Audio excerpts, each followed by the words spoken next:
您有没有曾经买了一盆新的植栽，看到叶子黄了，就直觉反应地为它浇水？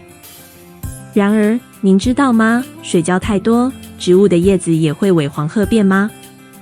万一再浇更多水，植物甚至会生病或死亡呢？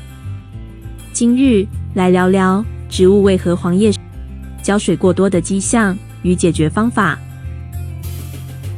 大家好，欢迎收看观叶植物小笔记，我是秋明，带您一起认识室内植物，绿化居家环境。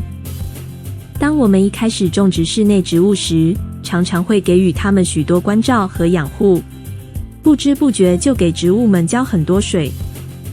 您知道吗？其实室内植物最常见的死因就是浇水过多，尤其当土壤太湿，根部无法正常呼吸吸收时，植物不健康的模样和缺水时很类似。此时人们常常会误以为植物缺水，因而又给予更多水分。如果缺乏植栽经验，过于频繁的浇水，就会很容易让根系腐烂，造成植株死亡。要如何判断植物是否浇水过多而生病呢？接下来会列举几个植物因浇水过多而生病萎靡的迹象，以及应该如何解决。让我们开始吧。迹象1：叶子发黄或是变成浅绿色。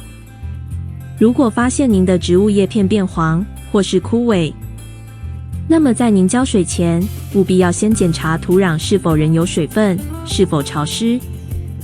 如果土壤是潮湿的，很可能是植物的根部还未将先前浇水的水分吸收完毕。这时候请务必先不要浇水，等到水分散尽之后再行浇水。另外，水分过多的叶黄与植物缺水时的枯黄是不同的。当叶片缺水时，通常摸起来是干枯硬脆的，并且会从叶片的边缘开始枯萎，叶片变成褐黄色。而浇水太多的叶片则是微软无力，并且时常从顶端新的嫩叶开始发黄。另外，您也可以观察看看，当叶片颜色开始变淡变浅，也可能是水分过多的一个征兆。迹象2：枝叶软垂无力。缺水会造成枝叶暂时性的软垂无力，但只要补充水分，数小时之后，枝叶就会重新恢复硬挺油亮。而浇太多水造成的枝叶无力，是根系受损的表现，会伴随着叶片无光，而且无法借由补水获得改善。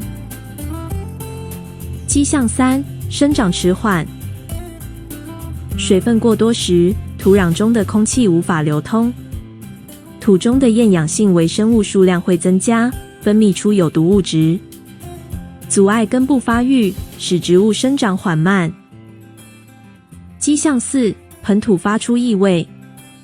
过于潮湿的土壤会导致植物根部腐烂，各种菌类以及微生物过度繁殖，让土壤发出异味。盆土表面也会出现苔类或霉菌等。另外，盆栽周围出现蚊虫也是浇水太多的迹象。它们以潮湿环境中的真菌或苔藓为食物。当土壤维持潮湿状态太久，而产生苔类菌类时，蚊虫就会聚集在盆栽附近。看完了以上浇水过多的种种迹象，是不是发现学会如何为您的植物浇水真的很重要？倘若您的植物有上述迹象，那么接下来请务必这么做。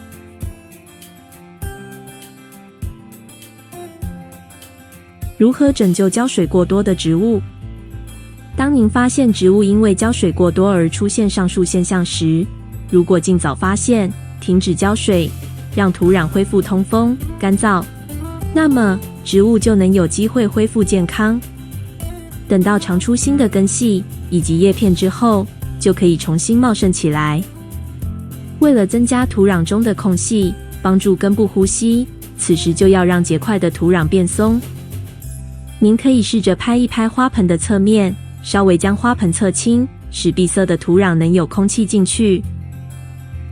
土壤已经发霉，闻起来有奇怪的味道，怎么办？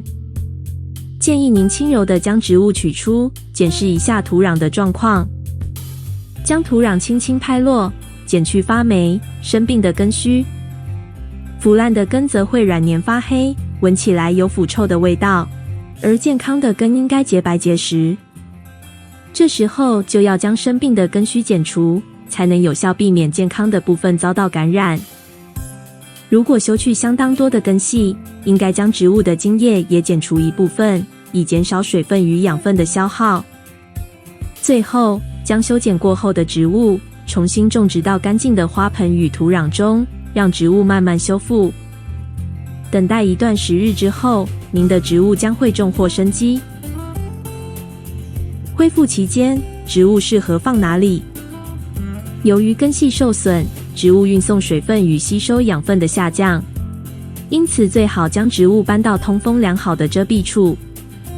即使是喜光的植物，在恢复期间也只需要接受明亮的散射光，避开阳光直射，以减少水分消耗。如何适量浇水？观察植栽蒸散情形。要判断植物是否过度浇水，首先必须先从整体看起，包括栽培的环境、天气变化、当时的温度和湿度、光线的来源和多寡等等。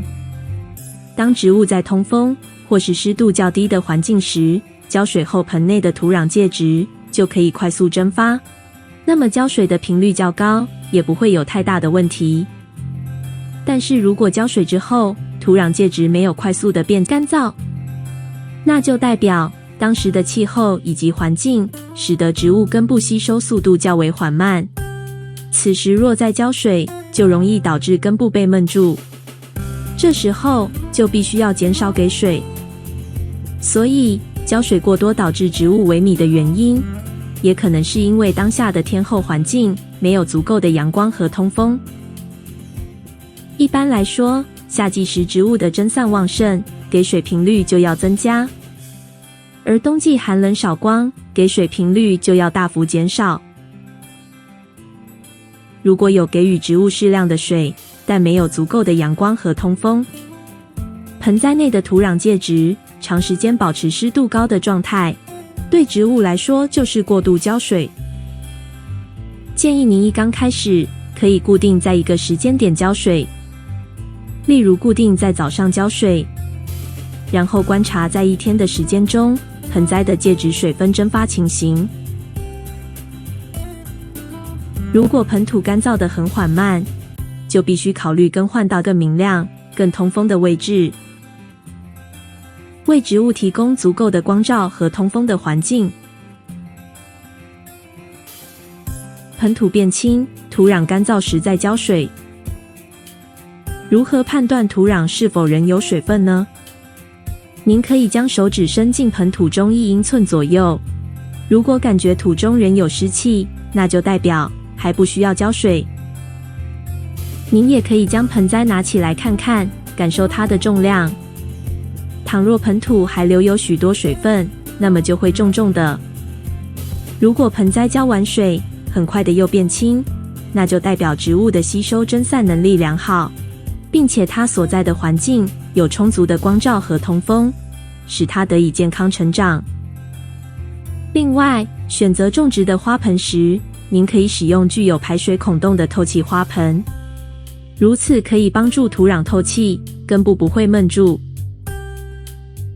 没有洞孔或是洞孔很少的花盆，则容易积水，也不容易透气，容易造成盆土闷根的现象。想要拥有健康的室内绿植，学会如何浇水，真的很重要。看完上述这些方法之后，您就可以辨别植物是否缺水，或是被淹水。祝福各位都成为绿手指。今日就先到这里。如果您喜欢这回的内容，记得帮我们按赞、分享、订阅频道，并开启小铃铛。谢谢您的收看，我是秋明，我们下回见。